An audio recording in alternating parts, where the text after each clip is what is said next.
नमस्कार। आज हम बात करने वाले हैं वेल्डिंग की दुनिया के सबसे जरूरी पहलू पर, और वो है सुरक्षा। जी हाँ, ये वो नींव है जिस पर हर एक बेहतरीन वेल्डर का हुनर खड़ा होता है। और इस सफर में हमारा साथ देने के लिए मौजूद हैं शासकीय आईटीआई सूरजपुर के प्रशिक्षण अधिकारी श्री मनीष कुमार नायक। तो चलिए शुरू करते हैं। ये सिर्फ एक कहने की बात नहीं है, ये हकीकत है। जरा सोचिए, हमारे आसपास की दुनिया को अगर किसी चीज ने सचमुच में जोड़ कर रखा है तो वो है वेल्डिंग। चाहे वो बड़े बड़े पुल हों या आसमान छूती इमारतें, या फिर वो गाड़ियां और जहाज जो हमें दुनिया भर की सैर कराते हैं। अरे अंतरिक्ष में जाने वाले रॉकेट तक, हर जगह हर चीज में वेल्डिंग की ताकत दिखती है। खेती से लेकर बड़ी बड़ी इंडस्ट्रीज की मशीनें सब इसी पर चलती हैं। सच में ये एक बहुत ही पावरफुल स्किल है। ठीक है, तो अब आते हैं सबसे जरूरी बात पर। देखिए, एक वर्कशॉप में डिसिप्लिन का मतलब सिर्फ नियम कानून मानना नहीं होता। ये एक सोच है, एक माइंडसेट है जो वहां मौजूद हर इंसान को सेफ रखता है। यही तो एक प्रोफेशनल होने की पहचान है। ये नियम सुनने में बहुत सीधे साधे लगते हैं, पर इनके पीछे वजह बहुत गहरी है।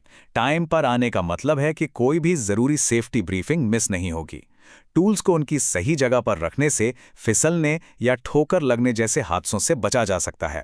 और हाँ, वर्कशॉप में मजाक मस्ती तो बिल्कुल नहीं, क्योंकि वहाँ हाई वोल्टेज बिजली और ज्वलनशील गैसें होती हैं, जहाँ एक छोटी सी चूक भी बहुत भारी पड़ सकती है। ये स्लाइड सच कहूं तो ये जिंदगी और मौत के बीच का फर्क दिखाती है। एक तरफ है कॉटन का बॉयलर सूट जो चिंगारियों से हमें बचाता है, और दूसरी तरफ हैं नायलॉन या पॉलिएस्टर जैसे सिंथेटिक कपड़े जो आग पकड़ते ही पिघलकर हमारी स्किन से चिपक जाते हैं। सोचिए, कितनी भयानक चोट लग सकती है। तो सही यूनिफॉर्म पहनना कोई ऑप्शन नहीं है, ये एक जरूरत है। देखिए, पूरी सावधानी के बाद भी हादसे हो सकते हैं, और जब ऐसा कुछ होता है तो हर एक सेकंड कीमती होता है। शांत दिमाग से ये जानना कि क्या करना है एक बड़ी चोट को मामूली घटना में बदल सकता है। किसी भी इमरजेंसी में सबसे पहले एबीसी का ध्यान रखना होता है। ए मतलब एयरवे, देखें कि सांस लेने का रास्ता खुला है या नहीं। बी मतलब ब्रीदिंग, क्या पीड़ित सांस ले रहा है।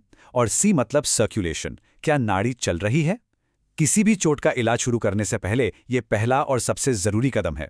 वेल्डिंग में ये एक बहुत आम चोट है जिसे आर्क आई भी कहते हैं।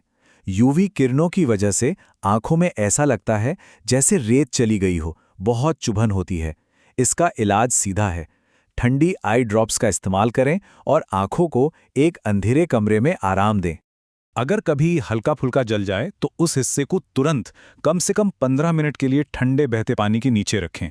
और हाँ, एक बहुत बड़ी गलतफहमी को दूर करना जरूरी है। जले हुए पर कभी भी तेल, ग्रीस या मक्खन ना लगाएं। ये गर्मी को अंदर ही रोक देता है, जिससे चोट और गहरी हो जाती है। अगर किसी को बिजली का झटका लगे तो पहली प्रतिक्रिया उन्हें छूने की नहीं होनी चाहिए, बिल्कुल नहीं। सबसे पहले पावर का सोर्स बंद करें, फिर लकड़ी जैसी किसी सूखी नॉन कंडक्टिव चीज का इस्तेमाल करके पीड़ित को तार से दूर धकेलें। उसके बाद ही उनकी सांस चेक करें और तुरंत मेडिकल हेल्प के लिए कॉल करें।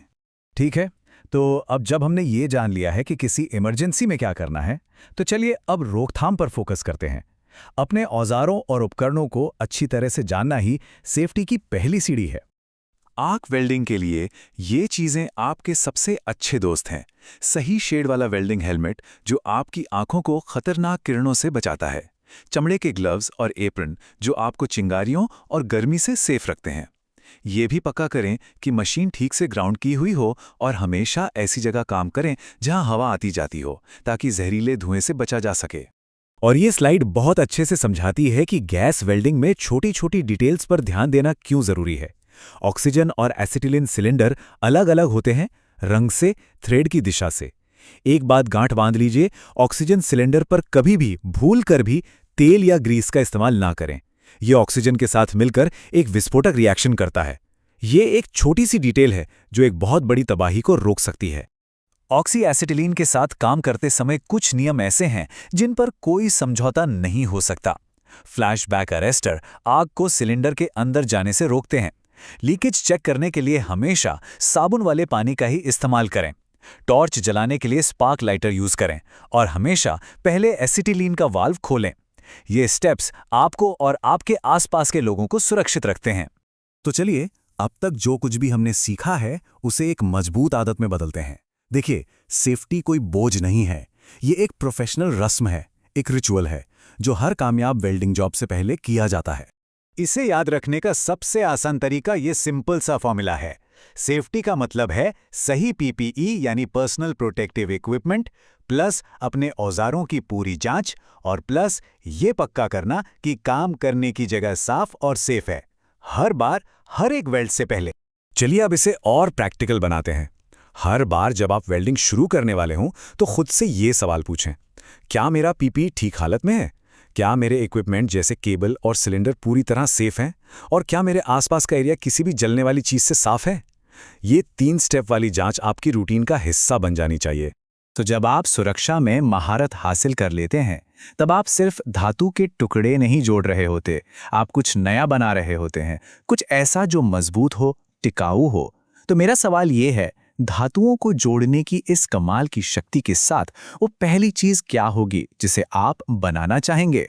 अपनी वेल्डिंग की इस यात्रा को सुरक्षित तरीके से और आगे बढ़ाने के लिए डिस्क्रिप्शन में दिए गए पीडीएफ और असेसमेंट को जरूर देखें और ऐसे ही महत्वपूर्ण विश्लेषणों के लिए हमारे साथ जुड़े रहें। देखने के लिए आपका बहुत बहुत धन्यवाद।